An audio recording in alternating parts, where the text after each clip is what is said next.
Buen día para todos. Pensé que iba a tener alfombra, pero no, pelado, piso pelado me tocó.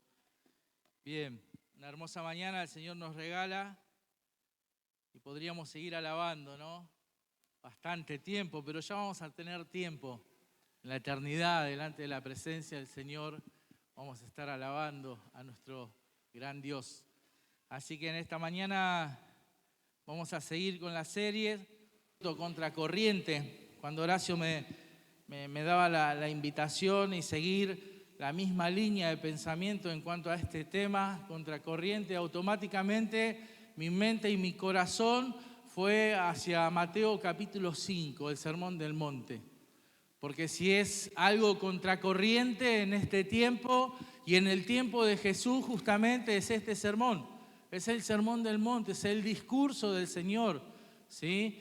Y vamos a ver acá, ¿no es cierto? Yo le puse como título, ¿sí?, a este mensaje, un cambio de paradigma, ¿sí? Un cambio de paradigma. ¿Qué es un paradigma? Es un marco conceptual, un modelo de pensamiento que sirve como base para entender, explicar y abordar problemas en un área específica como la ciencia, la educación o la sociedad. En resumen, el cambio de paradigma es un concepto clave para entender la historia y el desarrollo de la ciencia y también para comprender los grandes cambios que se producen en la cultura y la sociedad.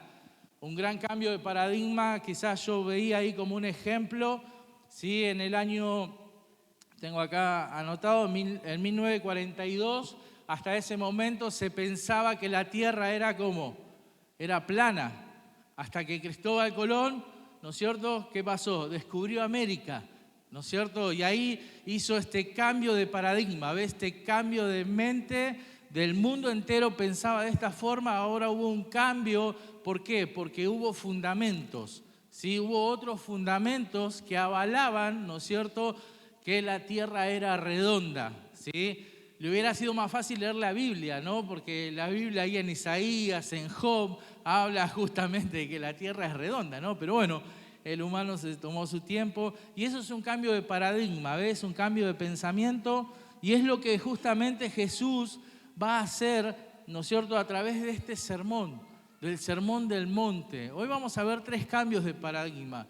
3 cambios. Jesús, a través de este discurso, Él quiere cambiar la mente y el corazón del pueblo, ¿sí? Y vamos a ver un poco el contexto en el cual estamos y en el cual Mateo va a relatar justamente este sermón, ¿sí? Si vos prestás atención, ahí Mateo, capítulo 3, va a relatar el bautismo de Jesucristo, ¿sí? Y va a relatar de esa voz del cielo, ¿no es cierto?, que dijo: este es mi Hijo amado en quien tengo complacencia, ¿sí? Luego de eso, capítulo 4 va a hablar de la tentación de Jesús y ahí va a dejar bien en claro el Señor quién es el amo y Señor sobre todo el universo y quién es el servidor, ¿no es cierto? Ahí Satanás.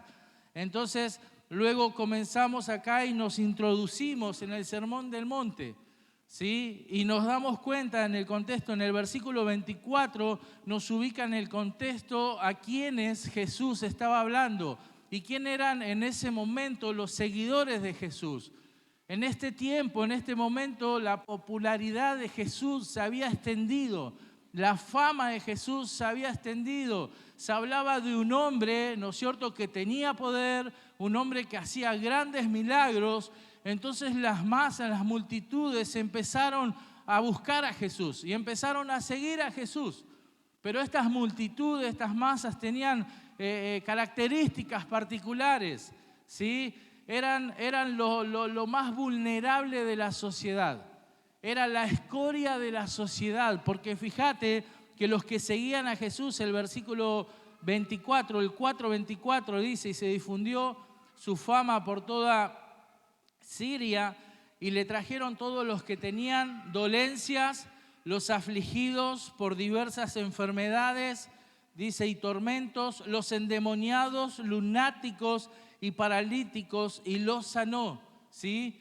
Muchos de estas personas hoy están acá, todos, pero esa era la masa, era la multitud que seguía a Jesús.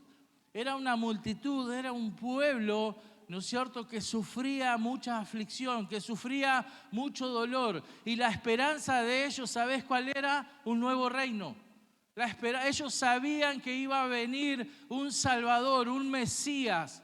Y ellos en su mente, en su corazón, ellos pensaban que este Salvador, ¿no es cierto?, iba a venir, iba a establecer su reino, ¿no?, material, que iba a sacar el imperio romano, al César, que se iba a sentar en el trono y que ellos como pueblo de Dios iban a gobernar. Ellos en su mente entendían que este reino era un reino material.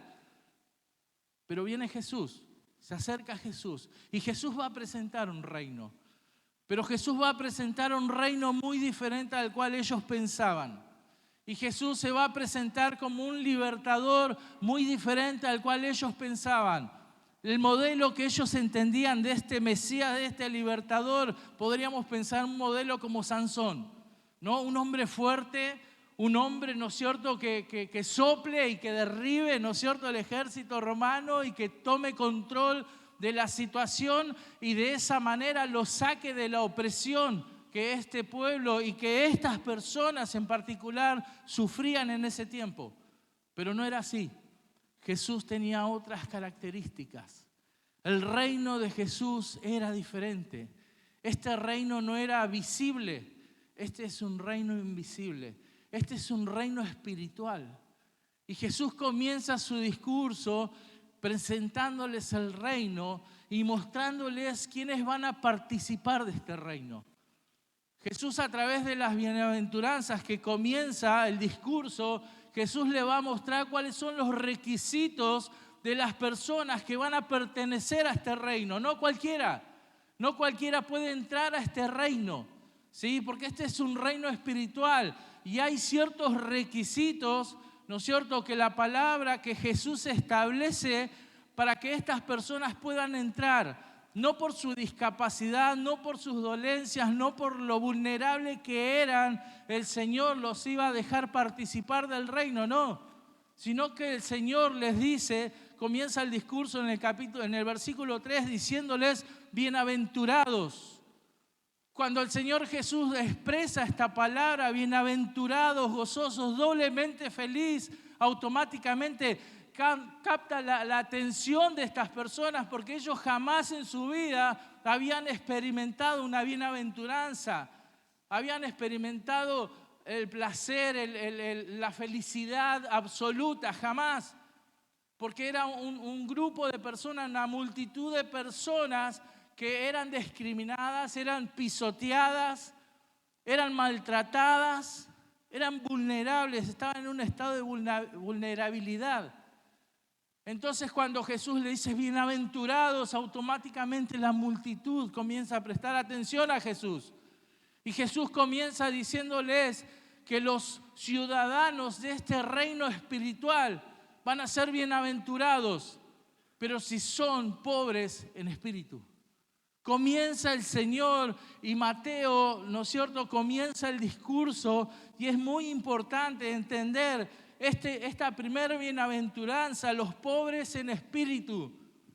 Porque el Señor lo que quiere decir que si no sos pobre en espíritu no podés ser parte del reino. ¿Y qué es ser pobre en espíritu? Algunos piensan, no, yo soy pobre en espíritu porque peco. No tiene nada que ver con eso. Pecás porque sos un carnal, como yo, como cualquiera, ¿sí? Los pobres en espíritus, el Señor se está refiriendo a aquellas personas que quebrantan su orgullo, su egoísmo, su soberbia y reconocen a este Mesías, a este Salvador como el Rey de este reino. Esos son los pobres y ese era el primer requisito, ¿no es cierto?, que el Señor Jesús le está dando a esta multitud para que sean parte de este reino. El hecho de que ellos estén, ¿no es cierto?, en dolencias, en enfermedades, sufriendo, no significa que eran personas humildes. Nosotros a veces pensamos, ¿no es cierto?, que las personas que están padeciendo, que viven, ¿no es cierto?, en la calle o que son humildes. No son humildes, te lo puedo asegurar, porque hemos trabajado con las personas en la calle y no somos nada humildes, así como este tipo de personas son humildes, nosotros tampoco muchas veces no somos humildes. Eran personas soberbias, arrogantes y con mucho odio en su corazón por el desprecio constante que ellos vivían en la sociedad. Eran despreciados todo el tiempo. Entonces tenían ese odio, ese rencor. Y el Señor le dice, si no quebrantan su espíritu, si no quebrantan su orgullo, no pueden ser parte del reino de Dios. Y en esta mañana quizás vos estás acá, estás en la iglesia y decís, qué bueno esta iglesia y cómo canta y cómo alaba al Señor, ¿no? Y llevó mucho tiempo tener esto, ¿no? ¿No ahora? Mucho tiempo.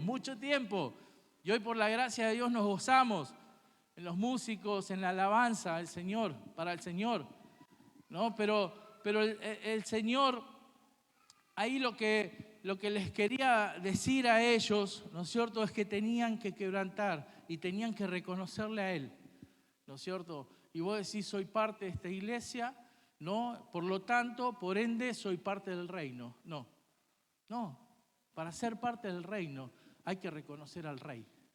Hay que reconocer que vos, en primer lugar, estás en bancarrota espiritual como estas personas, que vos estás deficiente, que vos estás enfermo, que vos no tenés la capacidad de ser parte de este reino por tus propios medios y que vos necesitas quebrantar tu espíritu y necesitas reconocer tu condición, ¿sí? Y tu enfermedad es el pecado de tu vida, el pecado diario, el pecado en contra de Dios, ese pecado que quebranta las leyes de Dios. Y necesitas reconocer en esta mañana al Rey, al Señor de señores, al Salvador del mundo, a Jesucristo, aquel que vino a este mundo a establecer un reino espiritual, ¿no es cierto? Pero para que vos seas parte de ese reino le tenés que reconocer tu estado, reconocer que Él tiene el poder, porque otro de los requisitos es los limpios de corazón, bienaventurados los limpios de corazón. Para ser una persona pobre en espíritu, limpio de corazón, misericordioso, pacificador, necesitas a Cristo en tu vida. Si Cristo no está en tu vida, no podés ser parte de este reino y no podés, ¿no es cierto?, no podés practicar la verdad que Cristo va a decir en este discurso. Es imposible. Entonces Jesús les está diciendo que estos bienaventurados, ¿no es cierto?, que quebrantan su espíritu delante y le reconocen como Rey, ¿no es cierto?, no solo que van a ser doblemente felices, sino que van a tener una responsabilidad ante el mundo. Estos bienaventurados ahora van a ser sal de la tierra, dice. Y sigue el discurso, no solo que van a ser sal, sino que van a ser luz también en la tierra. Ahora acá hay todo un cambio de paradigma, un cambio de mente, un cambio de conducta, pero es a través de Cristo. No es a través de una iglesia, de una religión, a través de leyes y mandatos, es a través de la persona de Cristo, ¿sí? Entonces el Señor le da esa responsabilidad. Aquellos que van a ser ciudadanos de este reino van a ser sal, van a ser luz. Y en ustedes, dice el versículo, fíjate, el versículo 20 dice, pero os digo que si vuestra justicia no fuere mayor que la de los escribas y fariseos, no entraréis en el reino de los cielos. Y para ellos esto era un impacto, porque ellos entendían que los fariseos, que los escribas, que los rabinos, los maestros, ellos representaban, ¿no es cierto?, a este Dios santo. Ellos se mostraban como hombres santos, ¿no? Y ellos se jactaban, ¿no es cierto?, en que cumplían la ley. Pero el Señor va a ir y va a ampliar la ley. Fíjate, el versículo 17 dice, no penséis que he venido a abrogar, a anular, quiere decir ahí, la ley o los profetas. No he venido para abrogar, sino para cumplir la ley. El Señor en este discurso, lo que Él va a hacer no va a anular la ley, lo que los escribas, los fariseos y demás habían enseñado, sino que Él va a ampliar la ley. Él va a dar el sentido correcto de la ley, por lo cual la ley fue escrita. La ley, ¿no es cierto?, los mandamientos reflejan representan el carácter santo, misericordioso y lleno de amor de Dios. Y los fariseos y estos maestros de la época, a través de sus enseñanzas, mostraban a un Dios lleno de ira, lleno de furia.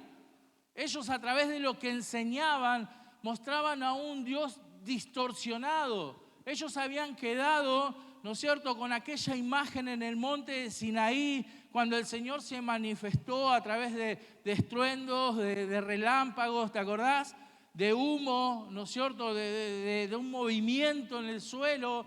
Entonces ellos habían quedado aterrorizados, y esta idea, este pensamiento de Dios había marcado todas las generaciones.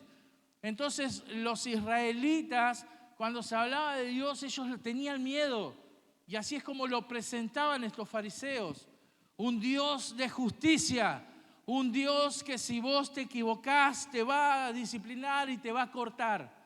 Pero Jesús quiere mostrar realmente el carácter de Dios. Y Jesús quiere mostrar realmente cuál es el verdadero problema del hombre. Y ahora sí, llegamos a nuestro pasaje. ¿Sí? Dice el versículo 21, oísteis que fue dicho a los antiguos, no matarás, y cualquiera que matare será culpable de juicio.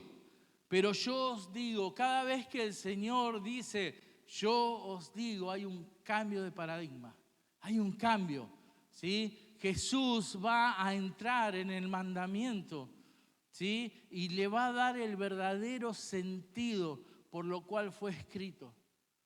Entonces Jesús dice, pero yo os digo que cualquiera que se enoje contra su hermano será culpable de juicio.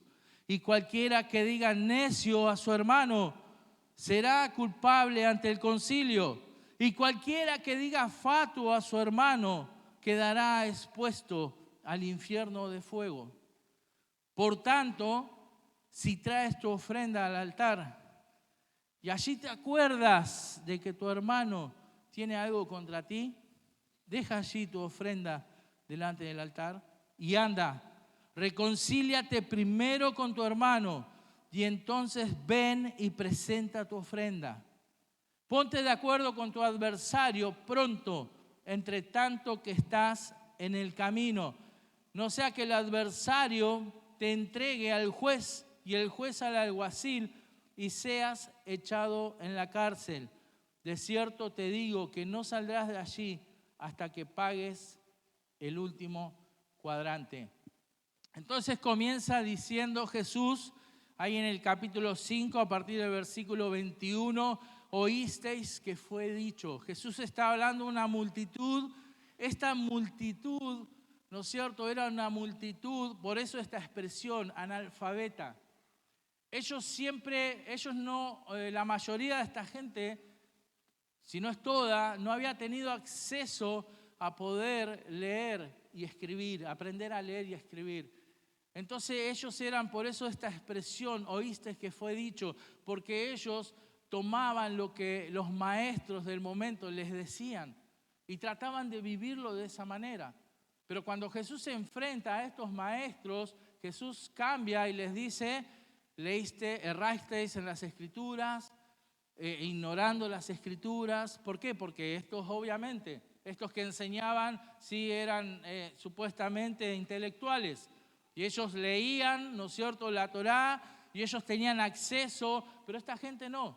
Entonces Jesús le dice, ustedes oyeron durante toda su vida, ¿no es cierto?, lo que los ancianos, lo que los antiguos han dicho, no matarás, no matarás. Dice, y cualquiera que matare será culpable de juicio.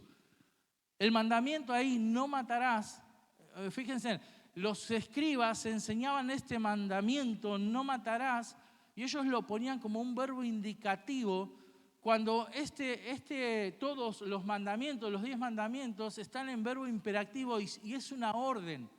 Ellos les enseñaban al pueblo, bueno, no maten, no tienen que matar, ¿sí? Cuando la idea del mandamiento es una orden de no matarás, y la palabra se traduce, no matarás, es no asesinarás. Esa es la idea. Ese es el concepto original de este mandamiento. No asesinarás, porque es muy diferente matar a asesinar. Es como hurtar y robar. Hay una gran diferencia. Entonces el mandamiento es no asesinarás. ¿Por qué? Porque asesinar a una persona es sin medir consecuencias. Cuando una persona asesina a otra es por revancha, por venganza, por ira en su corazón. Entonces el mandamiento explícito es no asesinarás. Y ese era el mandamiento verdadero. Porque de otra manera había otras leyes que sí aprobaban dar muerte, dar la pena de muerte a ciertas personas que atentaban contra el prójimo. ¿Sí? Dios había establecido, ¿no? Una de esas leyes era al que a hierro mata, a hierro muere. ¿Por qué? ¿Por qué se podía aplicar la pena máxima a una persona de la pena de muerte? Porque la persona atentaba contra otra persona, ¿sí? Y atentaba contra la sociedad. Entonces Dios le da, ¿no es cierto?, al gobierno, a las autoridades, ¿no es cierto?, el hecho de poder transmitir la justicia hasta este punto. ¿Sí? Ya desde Génesis capítulo 9, verso 6, dice, aquel que derramare sangre de hombre, dice, su sangre también será derramada. ¿Por qué? Porque el mandamiento tiene que ver con el cuidado al prójimo. Todos los mandamientos, Dios está pensando en establecer, ¿no es cierto?, a través de estos mandamientos, la paz, la armonía dentro del pueblo, ¿no? Y tienen que ver con cuidar al pueblo. Entonces, por eso había mandamientos explícitos, ¿no es cierto?, que aprobaban esta pena máxima de la muerte. El adulterio en ese tiempo en Israel, ¿sabés cuál era la pena para el adulterio? La muerte, la muerte. Por eso cuando le traen la mujer a Jesús, ¿qué le dicen? Según la ley, esta mujer que debe ser apedreada. Menos mal que no está vigente ahora, ¿no? Porque si no, que no habría gente en el mundo, ¿no? Pero ves, Cristo va cambiando el concepto. Ahora Cristo dice, pero yo os digo que cualquiera que se enoje contra su hermano será culpable de juicio. Fíjate la expresión será culpable de juicio, es la misma expresión ante el quebrantamiento del mandamiento no asesinarás. El Señor está poniendo en la misma línea, ¿no es cierto?, el mismo peso para aquel que se enoja contra su hermano. Para el Señor, la persona que se enoja, y ahí la palabra en el original es ira, aquel que tiene ira contra su hermano, que se aira contra su hermano, merece la misma pena como aquel asesino cuando mata a una persona. Entonces es algo grave. Ahora vos pensá en la mente de estas personas, este cambio tan profundo, tan drástico, ¿sí? Y ahí la palabra, ¿no es cierto?, enoje es ira, y en el griego, estamos, viste, con el tema de las palabras, es timos, ¿sí? Hay dos palabras que describen esta palabra ira. Timos da la idea de aquel enojo o ira, acá en este caso enojo e ira son sinónimos, da la idea de una ira, ¿no es cierto?, que es rápida, un enojo rápido. Da la idea de una persona que se enoja, ¿no es cierto?, fervientemente, pero que automáticamente así se apaga esa ira. Pero la palabra acá es otra, ¿sí? La palabra es orge. Y esta palabra da la idea de aquella persona que se enoja contra su hermano y su enojo es de larga duración. Entonces Jesús dice, aquella persona que se enoja contra su hermano no lo perdona y no busca la forma de solucionar la situación de la agresión o de la queja o de lo que sea, ¿no es cierto?, es culpable de juicio. Para el Señor es lo mismo. Una persona que se enoja con otra y su enojo perdura, ¿no es cierto?, es lo mismo que una persona que asesina. Entonces como que Jesús está elevando y Jesús está, ¿no es cierto?, atacando a la raíz del problema. La raíz del problema está ¿en dónde? En el corazón, no tanto en lo exterior, ¿no?, sino que lo exterior manifiesta lo interior. Entonces Jesús va directamente al corazón, ¿sí? Y Jesús dice, este enojo y esta ira se puede manifestar a través de un insulto, ¿no? Y ahí nos da dos palabras, ¿sí?, dos ejemplos de cómo esta ira se puede manifestar. Acá voy al machete porque no... Dice, la primera palabra dice, fíjate, y cualquiera que diga necio a su hermano será culpable ante el concilio. Será culpable, no dice que será, y el concilio evaluará si es culpable a aquella persona que le diga necio. ¿Sabés que en la última revisión de Reina Valera pusieron esta palabra? Las ediciones anteriores, ¿sí?, la palabra estaba en el original. Y el original para esta palabra era una palabra fuerte, ¿sí?, muy fuerte, porque la palabra es raca. Y ya dicen los que saben que ya el hecho de la expresión ya es como que causaba, ¿no es cierto?, cierta impresión. Y esta palabra raca o necio acá en la traducción da la idea de un desprecio hacia otro, ¿sí? Acá te lo voy a leer, ¿sí?, qué es lo que significa, ¿sí? Dice, da la idea de menospreciar a otro, ¿sí? Da la idea era llamarle idiota sin sentido, un tonto imbécil, un enredador, un cabeza hueca. Es el término que utilizaba una persona para despreciar a otra con arrogancia. Y esto era que pasaba en medio del pueblo. Y esto es algo que muchas veces pasa, no es que pasaba, sino que pasa en medio del pueblo, el pueblo de Dios, en medio de la iglesia, ¿no? Y el Señor dice, aquella persona que tiene esta actitud, aquella persona que ofende a otro con estas palabras es culpable. Ante Dios es culpable. De la misma manera como si asesinara a otra persona. Ahora no solo eso, sino la segunda palabra, fíjate que aparece ahí, dice, y cualquiera, dice que diga fatuo, quedará expuesto al infierno de fuego. ¿Qué significa la palabra fatuo? Bueno, acá el término es moros o moros. Dice, es el hombre, dice, es llamar a alguien moros.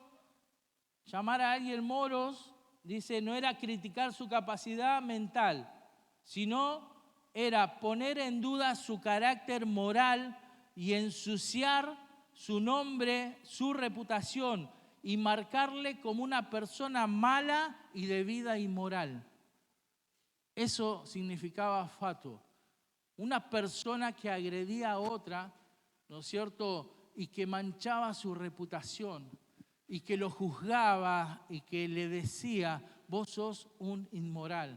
Esto era una ofensa muy grande, ¿sí? Ahora yo pregunto, ¿no? ¿Cómo son nuestras palabras, ¿no? ¿Cómo son? Quizás dentro del contexto de iglesia somos muy cuidadosos, ¿no?, con nuestras palabras, y porque imagínate, si dentro del contexto de la iglesia te desbocás, ¿qué sería fuera de la iglesia? Pero quiero ir más allá. ¿Cómo son tus palabras o cómo son mis palabras dentro del seno familiar? ¿Sí? ¿Cómo son tus palabras con tu esposo o con tu esposa? ¿Sí? ¿Alguna vez le faltaste el respeto diciéndole necio, necia? ¿Alguna vez juzgaste su moralidad? ¿Alguna vez pusiste en duda su fidelidad? ¿Sí? Sin tener fundamentos, solamente por pensamientos, por un corazón, ¿no es cierto?, que está desviado, que no confía en Dios. ¿Cómo es de puertas para adentro? ¿Cómo le hablas a tus hijos? ¿Le decís un necio? ¿Sos un bueno para nada? tenemos que pensar que más allá que sean nuestros hijos, nuestra esposa o nuestros esposos, somos hermanos en Cristo, somos hijos de Dios. Y si yo ofendo a mi esposo, ofendo a mi esposa, ofendo a mi hijo degradando su personalidad, su persona, estoy maltratando a un hijo de Dios. Y Dios dice, esta persona, ¿no es cierto?, que tiene esta actitud, ¿sí?, no pertenece a este reino. No pertenece a este reino. Una persona, ¿no es cierto?, irritable, que se enoja, que se aira todo el tiempo, que difama, que murmura, que maltrata a otras personas, es evidente que esta persona no es de este reino, no es del reino espiritual. Esta persona, dice Jesús, es culpable, y dice, está expuesta al infierno de fuego. La idea de estar expuesta es la misma idea de es culpable, es culpable. Y la expresión que utiliza acá el Señor, infierno de fuego, ahí para la palabra infierno, la palabra original es Gena o Gena, ¿sí? Y hace alusión, ¿sabes qué?, al monte de Hinnom. Y este monte de Hinnom era el monte, ¿no es cierto?, al cual el rey Acaz y Manasés sacrificaron sus hijos al dios Moloc. Y este monte, ¿no es cierto?, era el basurero ahí en Jerusalén, donde tiraban todos los desechos. Estaba a las afueras de Jerusalén. Y ahí tiraban todos los desechos. Y según los historiadores, ahí tiraban también, ¿sabes a quién? A los crucificados. A los crucificados en agonía los tiraban a ese basurero, y de ahí el Señor saca la expresión y la comparación con el infierno, el lloro y el crujir de dientes. Porque dicen los historiadores que cuando pasaba cerca de ese lugar se escuchaba el lloro y el crujir de dientes de estas personas crucificadas que todavía no habían muerto, y ahí estaban pudriéndose. Es donde saca la expresión donde el gusano nunca muere y la llama nunca se apaga. Este valle tenía esta particularidad de que el fuego siempre estaba latente y de que los gusanos nunca morían. Y el Señor va a describir el infierno como este lugar de tormento. Ya con el hecho de pensar que los crucificados todavía estaban vivos y los tiraban a ese lugar, causa algo en el corazón. Entonces Jesús dice, la persona que maltrata a su hermano, que le dice necio, que juzga su moralidad, que juzga su conducta y su persona, es culpable y merece justamente el infierno. Por eso esta persona no es del reino, no es del reino. Sigue el Señor hablando y dice en el versículo 23, dice, por tanto, ¿no? Esta expresión, por tanto, da la idea de una conclusión. Ahora el Señor va a dar la solución, una conclusión a esto, ¿sí? Una conclusión, y Él va a decir, y fíjate que Él va a hablar acá, y el cambio de paradigma acá es que es más importante la relación y la comunión entre los hermanos que la adoración y el servicio. Es más importante la comunión, el perdón y la relación entre hermanos que la adoración y el servicio en la iglesia. Fíjate lo que dice el Señor, dice, por tanto, en conclusión de lo que venimos hablando, la conclusión lógica es, por tanto, si traes tu ofrenda al altar y allí te acuerdas de que tu hermano tiene algo contra ti, deja allí tu ofrenda delante del altar y anda. Este es un verbo, ¿sí? Es una orden, es un imperativo, anda, es una orden. Dice ve, ¿sí? Y dice, fíjate, y anda, reconcíliate primero con tu hermano. Y entonces ven y presenta tu ofrenda. Fíjate cómo el Señor nos da la solución. Cómo el Señor da la conclusión de lo que venimos hablando en un aspecto práctico. Arregla tus cuentas, reconciliate. Porque para el Señor lo más importante es la comunión. Y estaba hablando, esta es una ilustración, ¿no? El Señor dice, ¿no? Y es como que pone a alguien, ¿no es cierto?, que va a llevar su ofrenda al altar.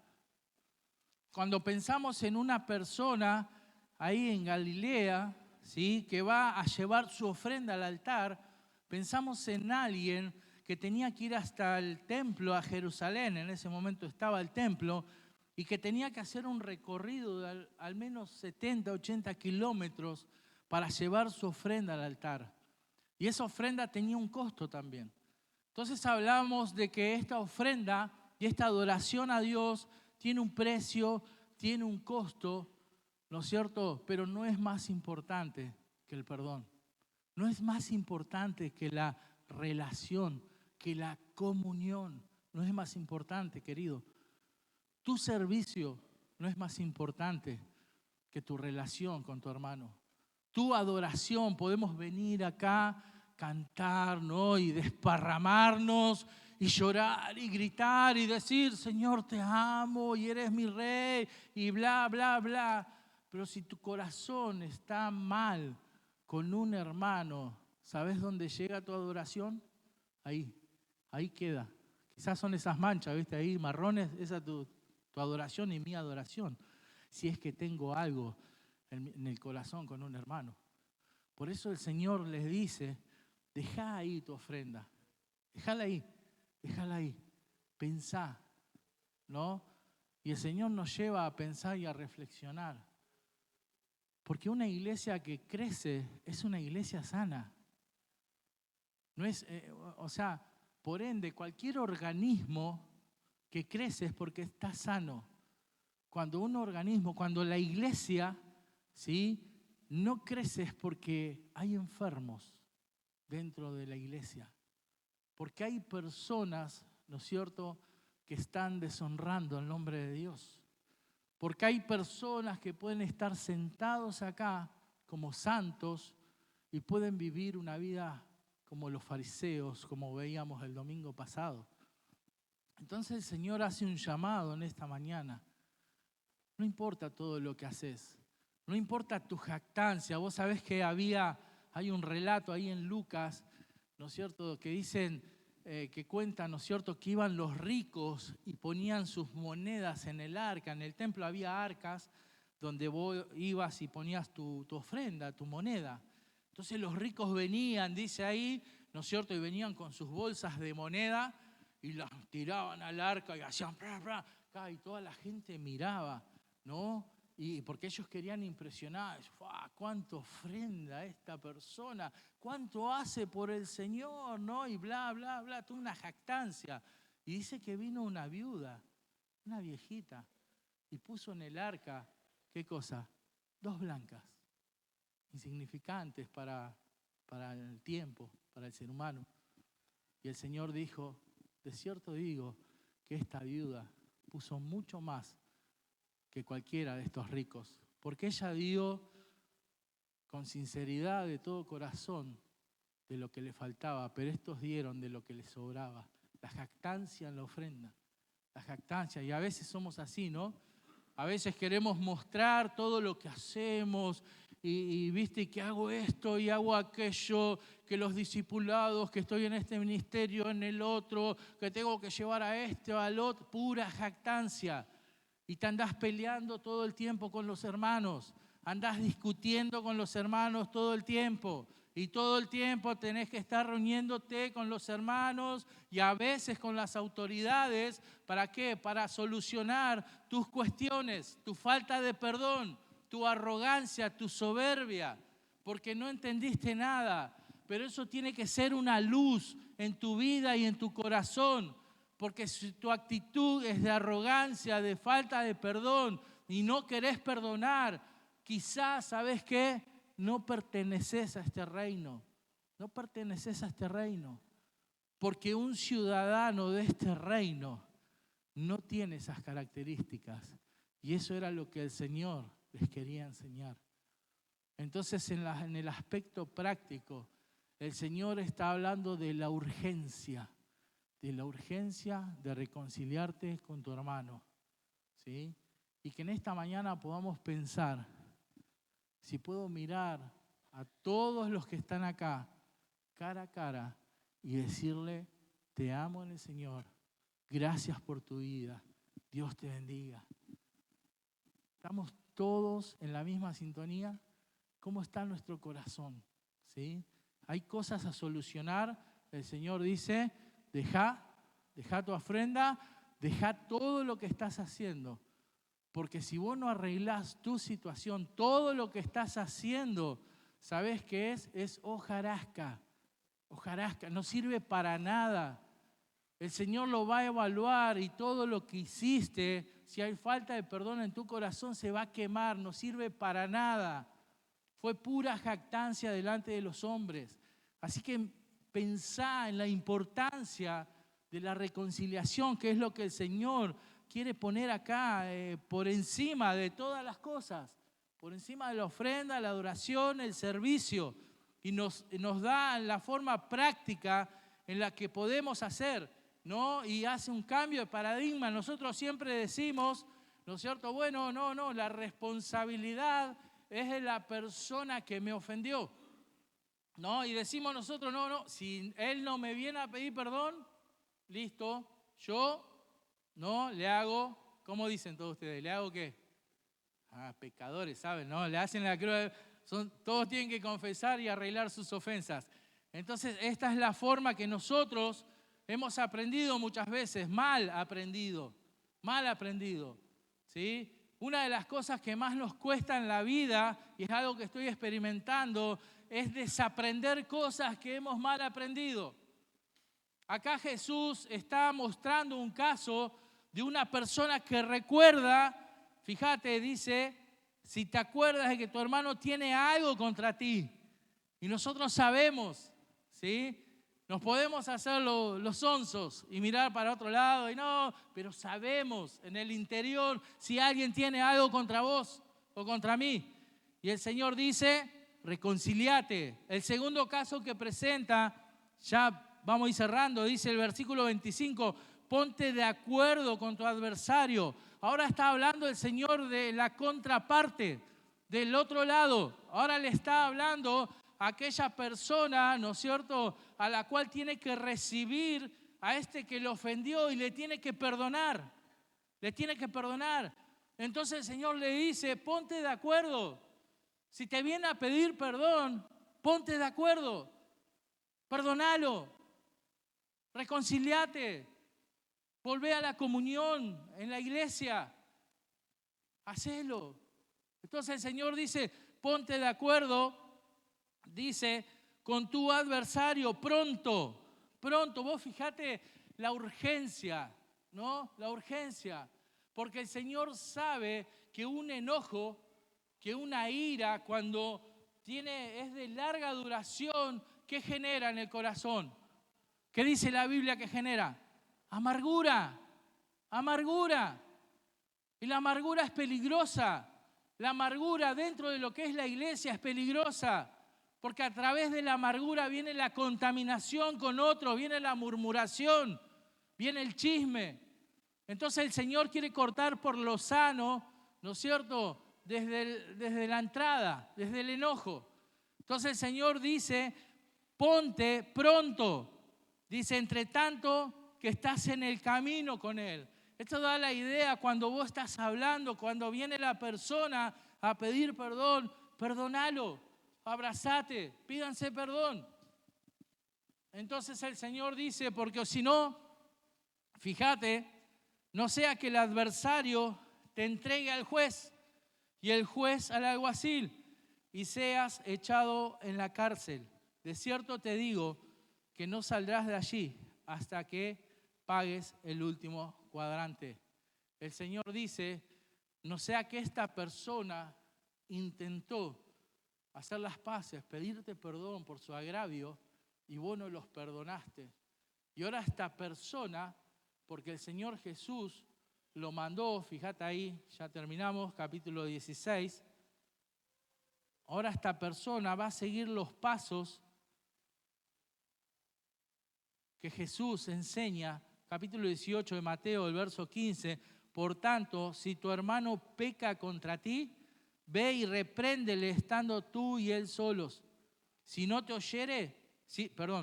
oyere, has ganado a tu hermano. Mas si no te oyere, toma aún contigo a uno o dos, para que en boca de 2 o 3 testigos conste toda palabra. Acá el Señor nos está dando la forma práctica cuando las partes no pueden solucionar, no pueden arreglar las cosas. El Señor dice, bueno, llama 2 personas que sean de testigo en la situación y puedan ser los que ahí arreglen la situación. Ahora no vas a llevar a tu compinche, ¿no? No vas a llevar al que ya lo contaminaste y ya le dijiste lo que te hizo con tu campanita, ¿no? Tenés que llevar ¿quién? Personas neutras, espirituales, que entiendan que esto es un beneficio para la iglesia, no es un beneficio ni para uno, en realidad es un beneficio para uno y para otro, pero en general para la iglesia.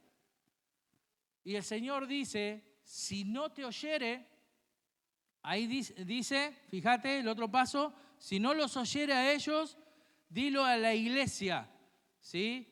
Dice, y si no oyera a la iglesia puede estar refiriéndose a las autoridades de la iglesia. Y si no oyera a las autoridades de la iglesia, tenle por gentil y publicano. Tenle como personas que no son de este reino. Porque las personas del reino de Cristo son personas que saben perdonar. Son personas que entienden la urgencia de arreglar las cuentas con otro. Son personas que entienden que el amor es el fundamento, ¿sí? Y el amor, como dice creo que Santiago, cubre multitud de pecados. Entonces los ciudadanos de este reino piensan de una forma muy diferente, quizás a la que pensás vos, a la que pensaba yo o pienso yo, no sé. Pero esta es la manera, esta es la forma, esta es la enseñanza de Jesús. Pensá en el impacto que habrá sido en el corazón de estas personas al escuchar esta enseñanza de Jesús, a ampliar este concepto, ¿no es cierto?, de la ley. Quiera el Señor que sea un impacto también para nosotros en esta mañana. Y quiera el Señor que podamos hacerlo de una forma práctica. Una de las cosas que hablábamos era la urgencia. Anda pronto. El Señor habla de urgencia. Habla de algo necesario. Habla de algo que hace bien a la iglesia. Habla de algo que si nosotros nos reconciliamos unos con otros y no hay nada con nadie, la iglesia va a seguir avanzando. Quizás en este tiempo y por la gracia de Dios, la iglesia ha avanzado. Pero quizás si hubiéramos practicado más esto, hubiéramos avanzado más todavía. Pero no importa, estamos donde estamos, ¿sí? Así que vamos a orar. Vamos a orar y yo te pido ahí, o sea, que puedas reflexionar. ¿Sí? La palabra de Dios no es una opción, ¿eh? No es algo opcional, no es algo que vos digas, bueno, sí, pero la verdad que me hizo algo, pero es una pavada. Pero si te acordás, no es una pavada, ¿eh? No es algo que está calando ahí en tu corazón. No permitas que ese enojo, que esa ira, que esa tontera que quizás hizo tu hermano hasta quizás ofender, todos ofendemos en un punto, dice Santiago, pero a veces lo hacemos quizás sin darnos cuenta, quizás la otra persona no sabe que estás enojado con él.